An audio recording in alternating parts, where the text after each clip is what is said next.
Salut les amis, j'espère que vous allez bien. On est parti aujourd'hui pour le 1430e épisode de l'After Zappimage. On débute avec les résultats de la 10e journée de Ligue 2. Vous pouvez faire un petit arrêt sur image, à noter le nul entre Saint-Etienne et Grenoble de partout, la victoire de Bastia 2-0 du côté d'Annecy, la victoire de Quevilly dans le derby normand à Caen 1-0, la victoire aussi du Paris FC à Nîmes 1-0, la victoire aussi pour Amiens, leader de Ligue 2, les Picards s'imposent 1-0 à Rodez, Sochaux a été battu à Valenciennes, à noter aussi le nul entre Dijon et Le Havre 0-0. On enchaîne les amis évidemment avec des informations concernant les deux matchs de Ligue 1 de la veille. Victoire de Rennes 3-1 du côté de Strasbourg. Les Rennais évidemment bien aidés par le fait que Niamzi a été expulsé côté strasbourgeois à la demi-heure. Donc Rennes a joué d'un petit peu plus d'une heure à 11 contre 10 hier.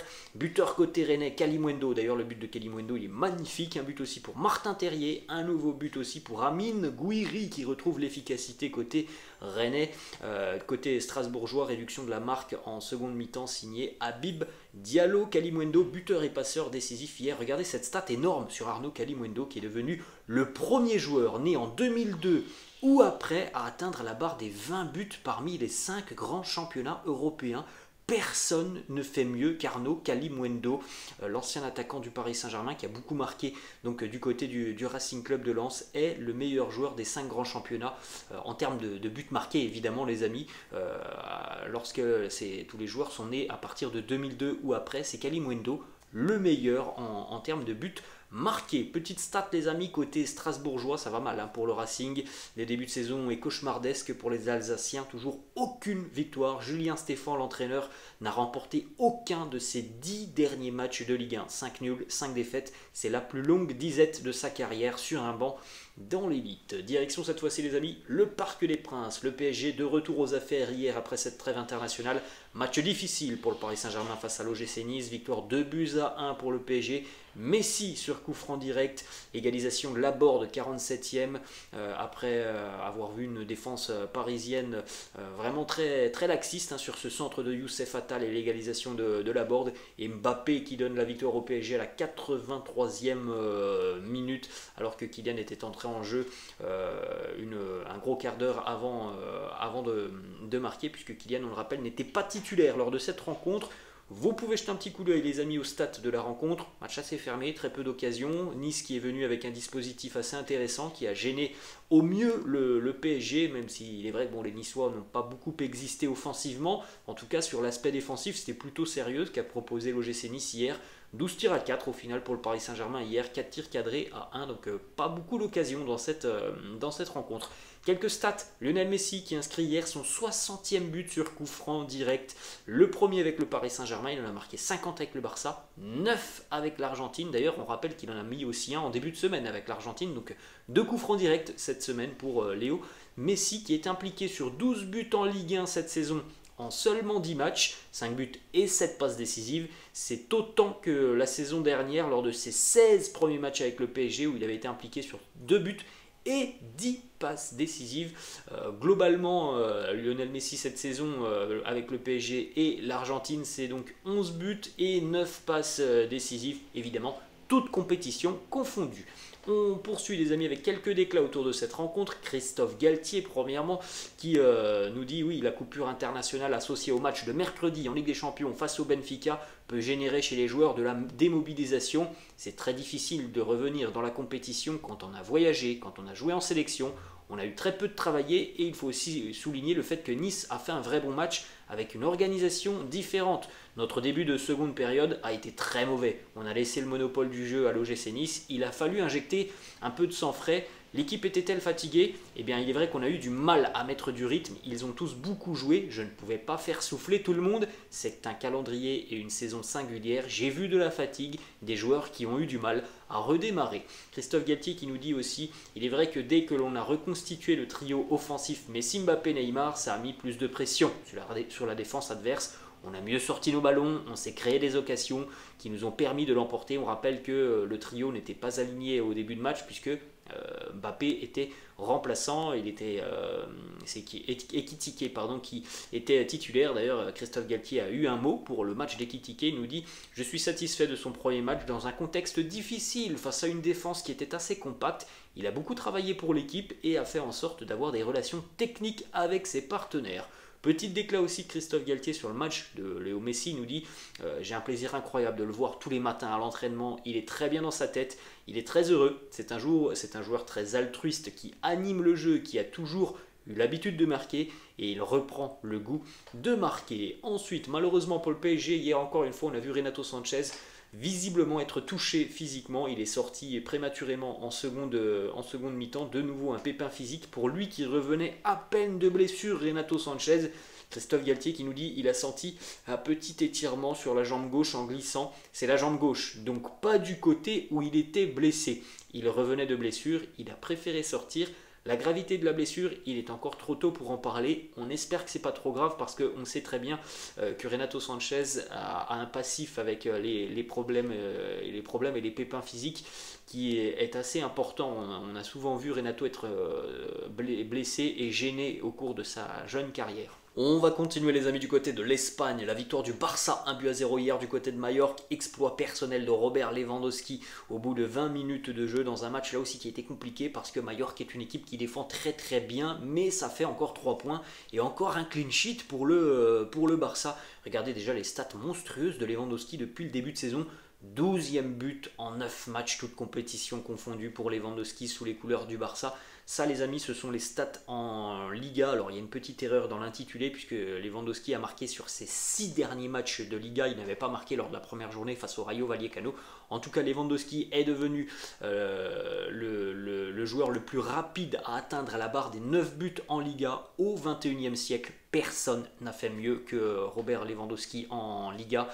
Et puis surtout, regardez, 18 tirs cadrés depuis le début de saison pour Robert Lewandowski. Regardez le nombre de buts qui est hallucinant. C'est quasiment un tir cadré sur 2 qui va au fond, tout simplement, pour Lewandowski. Ensuite, on continue les amis avec le duo le plus prolifique de Liga à l'heure actuelle. Et bien c'est Ansu Fati, Robert Lewandowski qui ont combiné pour 3 buts l'un pour l'autre. Bon, souvent les amis c'est Ansu Fati pour Robert Lewandowski évidemment, même si on se souvient que Lewandowski avait fait une passe D aussi pour Ansu Fati face à la Real Sociedad. C'est le meilleur duo de Liga à l'heure actuelle. Ensuite, quelques déclats autour de cette rencontre. Xavi, premièrement, qui nous dit: dans des matchs comme celui-ci, si tu ne marques pas le deuxième but, la tâche risque d'être plus compliquée. Notre performance a un peu baissé et nous n'avons pas eu beaucoup d'occasions en deuxième mi-temps. Malgré tout, c'est une victoire très importante, surtout après une trêve internationale. Autre déclat de Xavi, les amis, qui nous dit: c'était un match vraiment difficile. Majorque avait 5 défenseurs, 4 milieux de terrain. C'était très clair, mais les 3 points sont très bons pour nous. Autre déclat, Xavi qui a été interrogé sur le fait que le Barça se repose beaucoup sur Lewandowski et sur Marc-André Ter Stegen. Alors il faut savoir les amis que Lewandowski a marqué la moitié des buts du Barça cette saison, toute compétition confondue. Il en est à 12 buts, l'effectif entier du Barça en est aussi à 12 buts.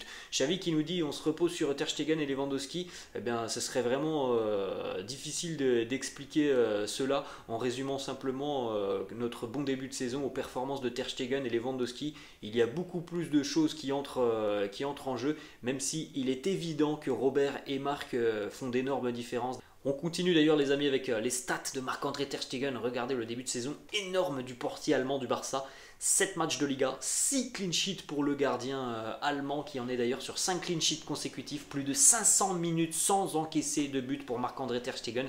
C'est un record pour lui en Liga. Autre record hier, il est pour Xavi.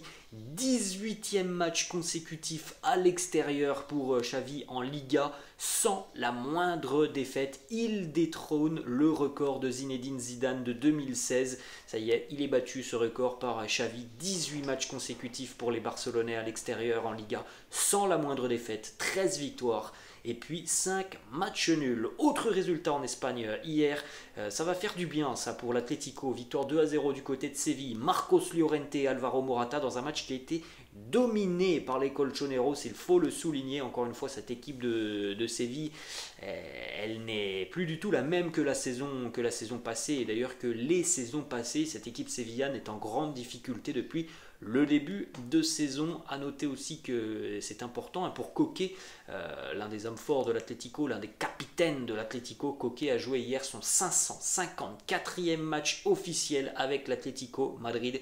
C'est tout simplement un record dans l'histoire du club. Jamais aucun autre joueur n'a disputé plus de matchs tout simplement que Koké.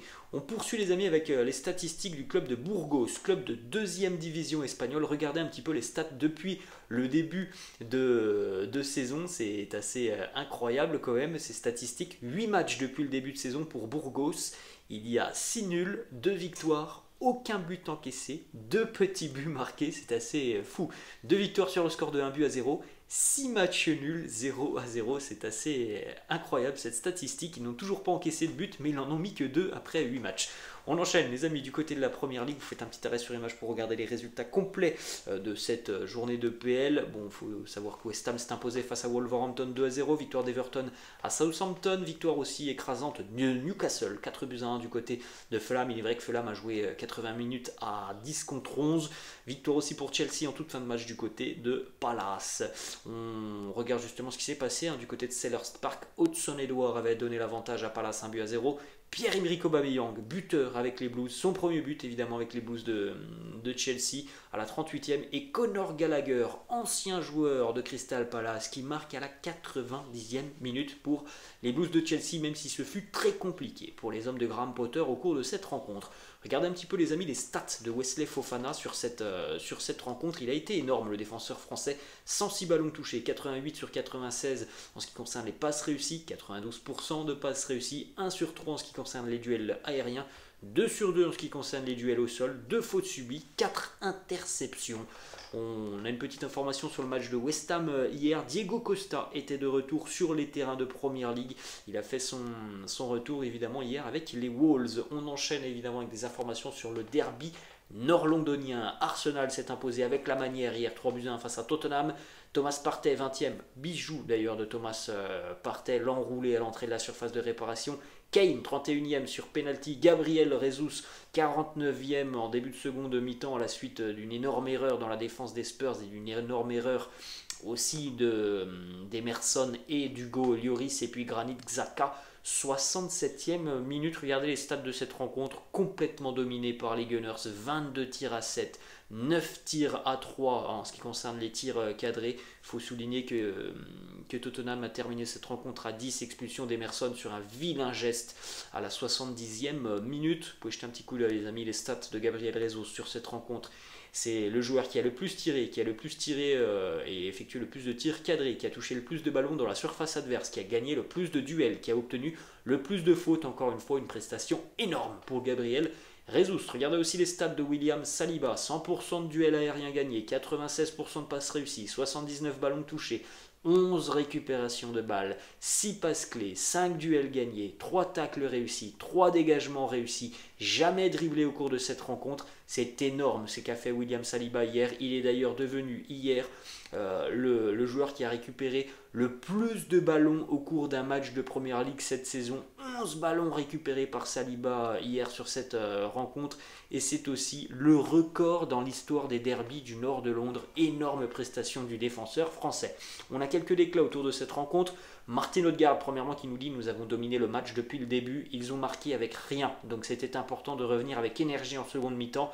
Le second but était crucial. À partir de ce moment-là, nous avons à nouveau contrôlé la rencontre. Déclat de Mikel Arteta sur la succession de passes qui amène le premier but de Thomas Partey. Il nous dit: c'est notre façon de s'entraîner chaque jour. Je vous incite à retrouver le but de Thomas Partey, il est magnifique. Et encore une fois, on a vu une équipe d'Arsenal étincelante.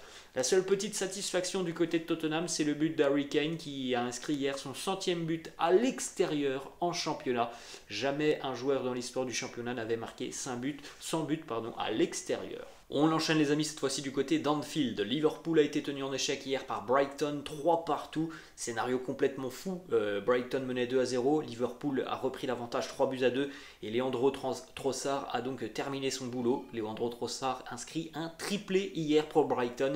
Du côté de Liverpool, doublé de Firmino, un but contre son camp d'Aaron Webster. Encore une fois, les Reds ont été catastrophique dans le secteur défensif et il n'y a pas d'autre mot. Liverpool n'a aucune stabilité défensive, on en a vu des situations mais vraiment grotesques dans la défense des Reds. Regardez quelques déclats de Jürgen Klopp qui nous dit il est vrai que cette rencontre, ce résultat, ça montre à quel point notre niveau de confiance n'est vraiment pas au top depuis le début de saison. On doit être capable de beaucoup mieux contrôler ce genre de rencontre. Les amis, Brighton menait 2-0 hier à Anfield au bout d'un quart d'heure de jeu. Et puis voilà les mots de Jürgen Klopp sur la prestation défensive de son équipe. Il nous dit c'était tout simplement une horreur. Ça a été horrible à voir, tout simplement de regarder ce match dans le secteur défensif des Reds, catastrophique. Voilà, on avait parlé de Trent Alexander-Arnold, je ne sais plus si c'était hier ou avant-hier. Gros souci pour Trent Alexander-Arnold hier. Il a été complètement à la rue. Ensuite, on continue les amis avec une petite déclaration d'Erling Haaland, derby de Manchester. On rappelle les amis cet après-midi, Erling Haaland qui souhaite faire mal aux Red Devils cet après-midi. Il nous dit je suis impatient de jouer avec mon premier derby avec City. Ça va être amusant. Il n'y a aucun défenseur que je ne veux pas affronter. Voilà, les mots et les bases sont posées. Erling Haaland est prêt à terroriser les Red Devils cet après-midi. On va poursuivre les amis notre petit tour d'Europe du côté de l'Italie. Victoire de la Roma de José Mourinho 2-1 hier du côté de l'Inter. Di Marco ouvre le score côté interiste. Paolo Dybala de nouveau buteur et Chris Smalling à la suite d'un très joli coup franc finement placé par Pellegrini. Chris Smalling qui a bien suivi au second poteau. Victoire méritée de cette équipe de l'AS Roma. Déjà la 4e défaite de l'Inter depuis le début de saison. C'est pas terrible pour les hommes de Inzaghi. Le Napoli lui continue son petit bout de chemin. Les Napolitains s'imposent 3-1 hier face au Taureau. Franck Zambo-Anguissa, l'ancien Marseillais, auteur d'un doublé, et Kvaratskhelia qui a de nouveau marqué à la 37e. Sanabria qui marque côté Taureau à la 44e. Statistique d'ailleurs les amis sur Franck Zambo-Anguissa qui est devenu hier le premier joueur du Napoli à marquer un doublé en l'espace de moins de 15 minutes depuis 1994. C'est un joueur très important pour les Napolitains. Autre résultat, la victoire de l'AC Milan 3-1 hier du côté de l'Empoli. Regardez surtout les amis le scénario de cette rencontre puisqu'il y avait 1-0 pour Milan jusqu'à la 91e minute. Égalisation de l'Empoli grâce à Bajrami 92e, mais c'est pas terminé. Fodé Ballo-Touré qui marque 94e, Raphaël Leao 96e d'un lob astucieux, d'un petit piqué magnifique de Raphaël Leao à la 96e minute. Il est déjà impliqué cette saison, toute compétition confondue, sur 10 buts en 9 matchs avec l'AC Milan, Raphaël Leao. Vous avez l'image d'ailleurs arrêtée du petit piqué après une chevauchée folle de Raphaël Leao qui est énorme. On va terminer les amis notre tour d'Europe du côté de l'Allemagne. Vous pouvez faire un petit arrêt sur image pour découvrir les résultats de cette 8e journée de Bundesliga. Le carton du Werder Bremen face à Gladbach 5-1. Wolfsburg s'impose 3-2 face à Stuttgart. La première défaite de l'Union Berlin du côté de Francfort 2-0. Randal Kolo Muani a été passeur décisif. Randal Kolo Muani a été aussi expulsé au cours de cette rencontre. Fribourg s'impose face à Mayence. Le RB Leipzig s'est imposé 4-0 face à Bochum. Doublé de Timo Werner. Doublé aussi pour Christopher Nkunku. A noter que Timo Werner avec ce doublé hier a dépassé la barre des 100 buts sous les couleurs du RB. Le résultat du Borussia Dortmund, malheureusement, les jaunes et noirs ont été battus du côté de Cologne hier sur le score de 3-2. Julian Brandt a marqué côté Borussia, Florian Kainz, Sébastien Tigges et Ljubicic ont marqué côté FC Cologne. Et on termine les amis avec une petite information du côté du Bayern. C'est une mauvaise nouvelle pour les Bavarois avant la Ligue des Champions. Joshua Kimmich et Thomas Müller ont tous deux été testés positifs au Covid. Ils ne joueront pas évidemment face au Viktoria Pilsen en Ligue des Champions. Et on va voir s'ils seront présents la semaine prochaine pour le Klassiker face au Borussia Dortmund. Voilà les amis, la fin de cette vidéo, j'espère que ça vous a plu. N'hésitez pas comme d'habitude à lâcher un petit pouce bleu, n'hésitez pas non plus à vous abonner à la chaîne. Je vous souhaite une bonne journée les amis et je vous dis peut-être à ce soir pour ceux qui seront présents sur la chaîne Robinho Real Madrid pour le débrief du Real. Allez, ciao les amis.